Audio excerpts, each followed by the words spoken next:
राधे राधे गुरु जी। गुरु जी, यह जो धाम है इसका नाम वृंदावन क्यों पड़ा? क्योंकि वृंदा तुलसी का नाम है और ये तुलसी का वन है, इसलिए तुलसी के वन को वृंदावन कहते हैं। तुलसी। आप सभी चैनल को सब्सक्राइब कर लीजिएगा। जो भी यूट्यूब पर देख रहे हैं चैनल को सब्सक्राइब कर लीजिए और शेयर कीजिएगा। राधे राधे दोस्तों, स्वागत है आपका हमारे YouTube चैनल ऊषा भक्ति मार्ग में। बात करेंगे हम आज ऐसी महिला की जो कि पंडाल में आती है और कहती है गुरुजी इस धाम का नाम वृंदावन क्यों पड़ा। आइए दोस्तों, आज का प्रश्न बहुत ही ज्ञानवर्धक होने वाला है। जो भी जिसने प्रश्न किया है बहुत ही आपको भी ज्ञान प्राप्त होने वाला है और बीच में छोड़ के ना जाइएगा, बने रहिए हमारे साथ इस वीडियो के अंत तक। जमाने में ये पूरा आज भी यहाँ तुलसी खेतों में होती है। राधे राधे गुरुजी, मैं देवघर से आई। आज भी पूरी दुनिया में जितनी अधिक मात्रा में तुलसी वृंदावन क्षेत्र में होती है, ब्रज 84 कोस में कहीं नहीं होती।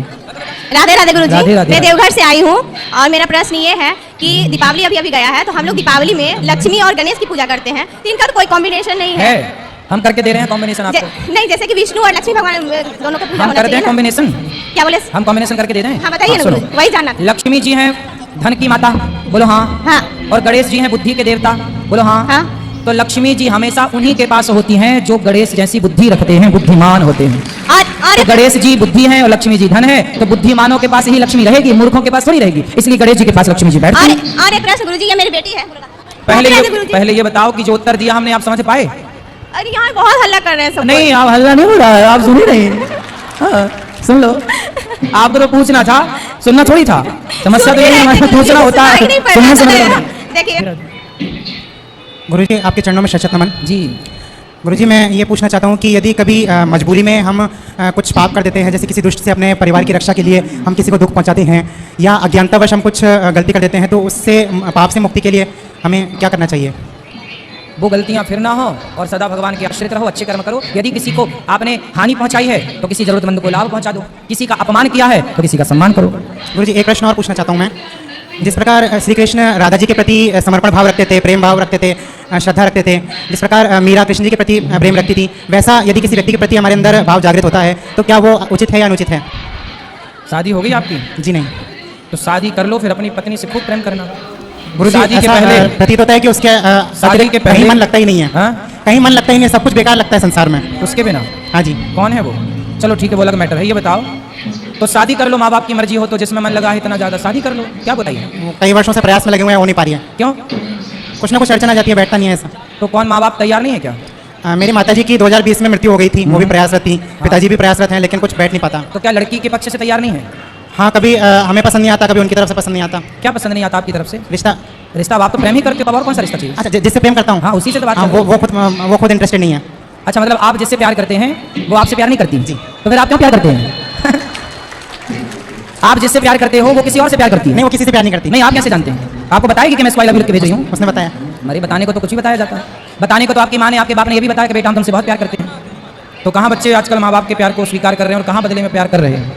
तो देखो, शादी कर लो, आप उचित शादी कर लो, जहाँ माँ बाप की राजी मर्जी हो, जहाँ समाज की राजी मर्जी हो, वहाँ कर लो। फिर अपनी पत्नी को सामने बिठाना, खूब देखना, इससे खूब प्यार करना, कोई मना थोड़ी करेगा। लेकिन शादी के पहले किसी से प्यार करोगे और किसी के चक्कर में पड़ोगे तो अच्छा नहीं होता। हमारी सनातन संस्कृति में चरित्रहीन कहा जाता है। यदि कोई किसी के साथ यदि संबंध बनाता है तो उस आदमी को ठीक नहीं माना जाता, चरित्रहीन कहा जाता है। और जीवन में पैसा भले कम हो, पैसे से कच्चा हो चलेगा, पर चरित्र से पक्का होना चाहिए, है ना? गुरुजी, आयकर मजबूत होना चाहिए। आप आशीर्वाद दे दीजिए, मेरे जीवन की दुविधाएं मुक्त हो। बिल्कुल, यदि आप उस लड़की से प्यार करते हैं और वो भी आपको चाहती है तो बात करके, यदि आप दोनों की राजी मर्जी हो, माँ बाप की राजी मर्जी, तो शादी करो। मेरे हृदय में बिल्कुल पवित्र भावना है। हाँ, फिर ठीक है। तो फिर जब वो चाहती नहीं है तो फिर पवित्र भावना रख के भी लाभ नहीं है ना। अब वो तो किसी और को प्यार करती होगी या उसकी शादी कहीं और होगी, तो आपका मन लगाने से भी कोई लाभ नहीं है लाभ?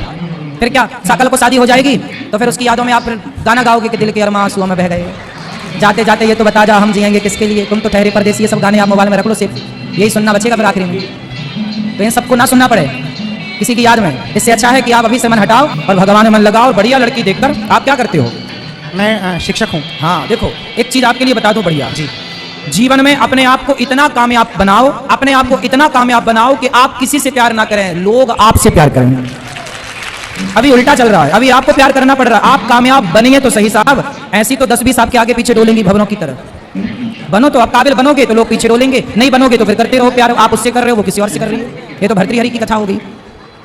जी गुरुजी, हाँ, प्रणाम गुरु। खुश रहिए जी। मेरा नाम सूरज चौधरी है, मैं जयपुर राजस्थान से हूँ और दन्ना भगत जाट उनकी जन्मस्थली से हुआ हूँ सर। खुश रहिए, बताइए। सब बैठो भैया, भैया यहाँ माइक ले आना, आगे यहाँ बैठे हैं लोग। बोलो। गुरुजी मेरा एक क्वेश्चन है कि आप भागवत जी में हर प्रकार के उदाहरण देते हो, जितने भी अपने ग्रंथ हैं उनमें ज़्यादातर आप उदाहरण देते हो, रैदास जी, तुलसीदास जी, मीराबाई, अपने जितने भी महापुरुष हैं उनके आप उदाहरण देते हो। क्या मैं ये पूछना चाहता हूँ इस कलयुग के अंदर उनकी तरह कोई अभी तक महापुरुष नहीं आया क्या? आते हैं और अभी भी हैं। कुछ नाम है आपके पास कुछ ऐसा? बहुत सारे भक्त, देखो जो ऐसे भक्त होते हैं वो अपना गुप्त रहते हैं, वो किसी समाज में उनको घूमने की जरूरत नहीं है। वो जिन्हें भगवान से मतलब होगा वो आपको हमारे पास आएंगे ही क्यों? वो तो एकांत में कहीं बैठे भगवत चिंतन कर रहे होंगे, बाद में उनके चरित्र प्रकट होते हैं कि भाई उन्होंने इस प्रकार से भगवत भक्ति की। आज भी समाज में कहीं दूर दराज ऐसा सुनने को मिलता है कि फलाने संत ऐसे थे, फलाने व्यक्ति ऐसे थे जिनको भगवत दर्शन हुआ, भगवत प्राप्ति हुई। आज आदमी का विश्वास इतना कमजोर हो गया है कि बताने के बाद भी उन्हें विश्वास नहीं होता। बाकी चमत्कार तब भी थे, भगवान तब भी थे, आज भी हैं, आगे भी रहेंगे। अब जैसे मैं अभी आपके बीच में बैठा हूँ, लेकिन जिस दिन मेरा मन भगवान में पूर्ण रूप से समर्पित हो जाएगा उस दिन मैं आपके बीच में क्यों बैठूंगा ये बताओ? फिर तो मेरे और भगवान के बीच में तीसरा कोई होगा ही नहीं। वो तो अभी जब तक मैं अपने व्यवहार को पूरा कर रहा हूँ, कर्तव्यों को पूरा कर रहा हूँ, जिम्मेदारी है, तब तक आपके बीच में हूँ। जिस दिन पूर्ण रूप से भगवत चरणों में समर्पण हो जाएगा, जिस दिन पूर्ण रूप से एक भगवान के अतिरिक्त कुछ ना दिखेगा, उस दिन ना आप दिखेंगे हमें, ना ये संसार दिखेगा हमें। हाँ, सादर प्रणाम गुरुजी। खुश रहो बेटा। गुरुजी मैं पटना से आया हूँ, हार्दिक नाम है। बताओ गुरुजी मुझे आपको भक्त नाम ही सुनाना है। क्या सुनाना है? जिनके नाम लेते दुख सूतत सुखलूतत सिंह संगीत मुख्य मेहनत कामरति गणपति अजमेश नारायण नर मुनि अक्षी पशु जय हरिभक्त परायण बाल्मीकि नारद अगस्त्य व्यास उत्कुलीना सबरी सुपश विशिष्ट विदुरानी प्रेम प्रवीणा गोपी गोप द्रौपदी कुंठी आदि पांडवा उधो विष्णु स्वामी निम्बारक माधो रामानुजम सुधो लालाचार्य धनुद्धार सुरेश भावरस बीजे ज्ञानदेव गुरुचिश्चरण पत्थर को दीजे पद्मावती चरण को चारण कवि जय देव जसीलो चिंतामणि चिद्रूप लखायो नील मंगल गिरी केशव भट्ट श्री भट्ट नारायण भट्ट गदाहर भट्टा बतलनाथ वल्लभचार्य व्रत के गुजर जट्टा नित्यानंद द्वैत महाप्रभु सच्चे स्वयं चैतन्य भट्ट गोपाल रघुनाथ जीवारू मधु गोसाई धन्या रूप सनातन ब्रजी वृंदावन तजित वाला संपत्ति वास दास सरवंश गोसाई धृंद्र राय दंपति श्री स्वामी हरदास हमारे विपुल बिहारी दासी नागरी नित्य विहार उपासी तानसेन अकबर करमेती मीरा करमाबाई रत्नावती वीर माधव रसकान रीति रस गाय अग्रदास नाबादी सखी ये सबे राम सीता की सुर मदन मोहन नरसी अली तस्कर नवनीता की माधो दास गोसाई तुलसी कृष्णा दास परमानंद विष्णु स्वामी श्रीधर पीपा गुरु रामानंद अली भगवान मुरारी रसिक श्यामानंद रंग का बांगा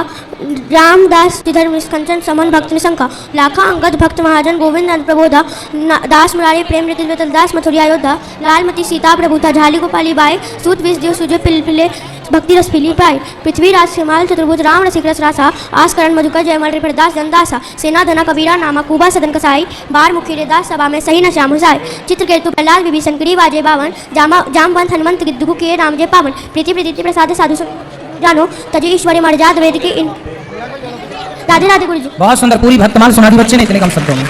जी मेरे दो प्रश्न हैं। मेरा पहला प्रश्न ये है कि हमने बाकी बिहारी जी की कृपा से हमने गौरी गोपाल में पोथी पाठ भी करवाया है और गौदान भी किया है। अभी मैं वृंदावन परिक्रमा करके भी आ रहा हूँ और भाई दूज के दिन मैंने अपने सगी दीदी के साथ स्नान भी किया है। ठीक है। तो ये सब क्रिया के पास हमसे कोई भूल पूर्वक अगर पाप हो जाता है तो क्या इसके पश्चात भी हमें नरक की यातनाएं भोगना पड़ेगा? जो भागवत जी सुनता है, जो भगवान के आश्रित है, भगवान कहते हैं नमे भक्त्या प्रणश्यति, जो भक्त मेरे आश्रित है उसका कभी पतन नहीं होता, वो नरकगामी हो ही नहीं सकता।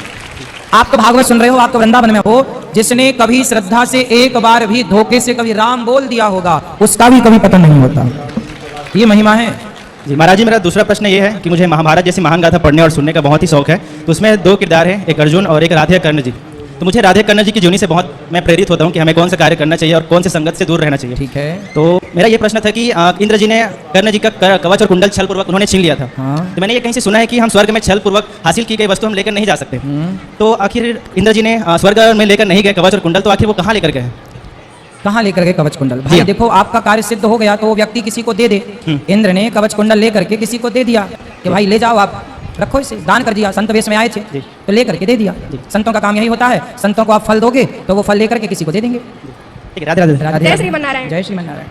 मेरा बिहारी जी से यही प्रार्थना है गुरुजी, इस यदि उनके चरणों में मेरा प्रेम लगा रहे, मैं वृंदावन से जुड़ी रही आपके चरणों में। बिहारी जी सदा आपको जोड़ी रखें। मैं आपको 2 लाइन कुछ भजन सुनाना चाहती हूँ, बाकी कोई प्रश्न बहुत जल्दी, क्योंकि सबको मौका मिले। मेरे अवगुणों को भुला दीजिएगा, चरणों में प्रभु जी लगा लीजिएगा। सुंदर, बहुत बढ़िया। मेरे अवगुणों को भुला दीजिएगा। चलो गुरु जी राधे राधे।